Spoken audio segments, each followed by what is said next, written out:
There are businesses that exist because of you. You just sent them, and it's no problem promoting them.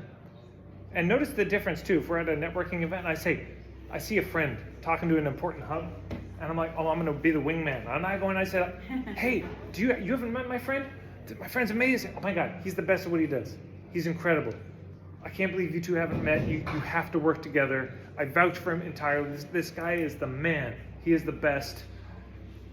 This is great. This is just fated by the gods. I can tell. All right, that's okay. You can do that to a friend, but imagine you say it yourself. Oh my God, we haven't met. I can't believe it because I'm the fucking best at what I do. I'm so good. We have to work together. This is the fates because I'm amazing. There's an old Scottish Gaelic word that defines that kind of person.